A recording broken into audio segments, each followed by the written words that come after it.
Guys YouTuber যখন গান গায় মানে বিষয়টা বুঝতে পারতেছো গাইস, ইউটিউবার যখন গান গায় তখন কি হয়।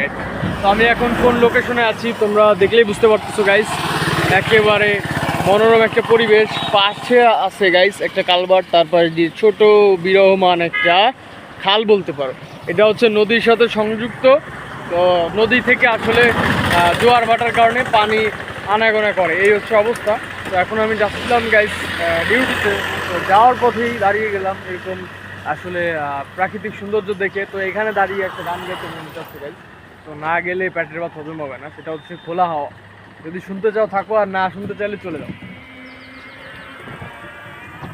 তোমার খোলা হাওয়া লাগিয়ে পালে, তোমার খোলা হাওয়া, তোমার খোলা হাওয়া,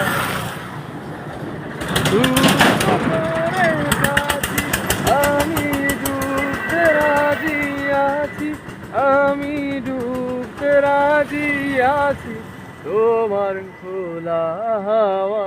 গাইস কেমন অকওয়ার্ড লাগতেছে কেন জানো গাইস? একে তো স্পিকার সেট করে নাই, দ্বিতীয়ত এখানে ইউজ পরিমাণে শব্দ গাইছে। আহা রে কি সুন্দর কাদায় পড়া খাচ্ছিলাম দেখো।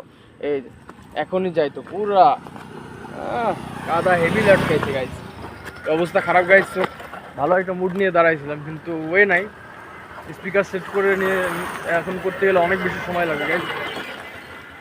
তো এটা পরে আরেকদিন কন্টিনিউ হবে। আর এখন মনে হচ্ছে না বেশি এটা ভালো হচ্ছে, গলা গাইছি কেবল ঘুমেতে উঠাইছি তো। সো অন্য আরেকদিন হবে গাইস। তো এটা বিষয় না গাইস, বিষয় হচ্ছে অনেকদিন র্যান্ডমলি ভিডিও করা হচ্ছে না গাইস। তো আজকে তোমাদের সাথে অ্যাক্টিভ হয়ে গেলাম কিছু সময়ের জন্য। তো এটা ইউটিউব থেকে যারা দেখবে অবশ্যই এমএসরাতকে সাপোর্ট করে যেও, আর ফেসবুক থেকে যারা দেখতেছো অবশ্যই ফলো দিয়ে যেও গাইস। তো এমএসরাতের সাথেই থাকো গাইস, খুব রিসেন্টলি গাইস তোমাদের সাথে পুরোপুরি অ্যাড হয়ে যাবো ইনশাআল্লাহ। তখন কিন্তু ব্লগও হবে গাইস, ধামাকা কন্টেন্টও হবে। তো এই লোকেশনটার জন্য একটা হলেও সাবস্ক্রাইব করে দিয়ে যাও, একটা হলে ফলো করে দিয়ে যাও। তো আমি এখানে এই ভিডিওটি রাখতেছি গাইস, গান অন্য আরেকদিন হবে। আল্লাহ হাফেজ।